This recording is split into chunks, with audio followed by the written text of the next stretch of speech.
Hello everyone, welcome to our presentation on cultural differences in the global arena. In today's interconnected world, international trade and business operations are no longer just about numbers, logistics, or legal frameworks.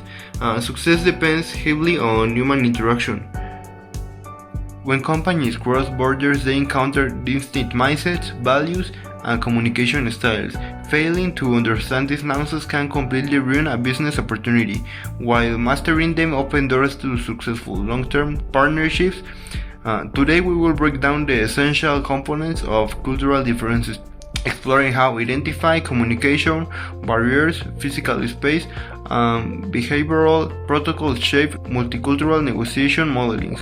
Let's begin with our first core concept, identify. In intercultural analysis, identify refers to how individuals view themselves in relation to society.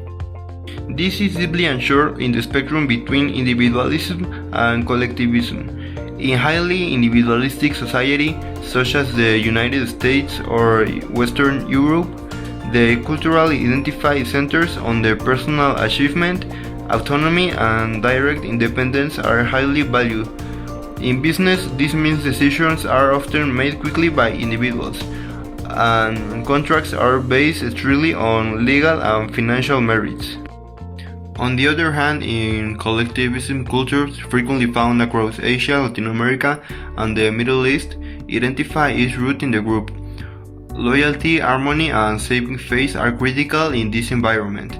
Business is deeply personal. Negotiation takes longer because building a trust-based relationship must happen even before anyone looks at the contract. You cannot separate the business agreement from the personal relationship. Now, moving on to our second topic, cultural barrier. These are the obstacles that arise when people from different cultural backgrounds try to communicate. These barriers are rarely just about language translations, they are about communication styles. Societies can be divided into high context and low context communication. Low context cultures like Germany or Canada expect from communication to be explicit, precise, and literal. For example, a low context negotiator might say a direct no if they disagree. A high context negotiator might say, "That will be difficult," or "We will think about it," to an untrained international businessman. This sounds like a potential yes, but in reality, it is a polite, indirect no. Misinterpreting this is one of the most common cultural barriers in global trade. Now, let's move to the part 2 to see how these concepts look in real-world interaction. Welcome to the second part of our analysis. Let's look at our third major point, proxemics. This is a fascinating area of nonverbal communication that studies show humans use physical space during interactions. Space speaks and its comfort boundaries vary drastically worldwide. Societies can be categorized into contact and non-contact cultures. In contact cultures such as Latin America, Southern Europe, and Mediterranean regions, the comfortable distance for a business conversation is quite close. People touch elbows, tap shoulders, and maintain strong eye contact. However, in non-contact cultures such as Northern Europe, the United States, and Japan, personal space is much larger. If a negotiator from a contact culture naturally steps closer to establish warmth, a non-contact negotiator might instinctively step backward to preserve their personal boundary.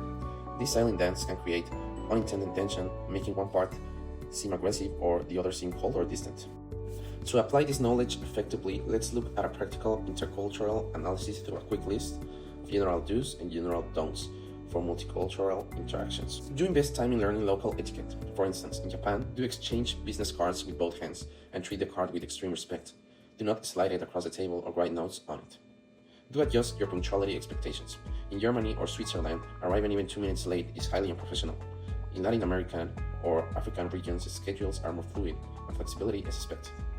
Don't use Western hand gestures blindly. The common OK sign made with your thumb and index finger is perfectly fine in the US, but it's deeply offensive in nations like Brazil or Turkey.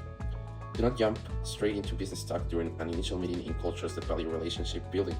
Rushing into the agenda can be perceived as rude and purely transactional. Finally, let's tie all these elements together into negotiation modeling and multicultural interactions. When we design a negotiation model for international business, we must integrate every concept we have discussed today. An effective multicultural negotiation model avoids a one-size-fits-all strategy. Instead, it uses a framework of adaptation. Before entering the room, a professional negotiator maps out the counterpart's profile. Are they individualist or collectivist? High or low context? What are their proxemic preferences? During the interaction, the model shifts from rigid persuasion to active listening and observation. Successful multicultural interaction means adapting your style without losing your core business objectives, building a bridge where both parts feel respected and understood. In conclusion, cultural differences are not roadblocks, they are strategic opportunities.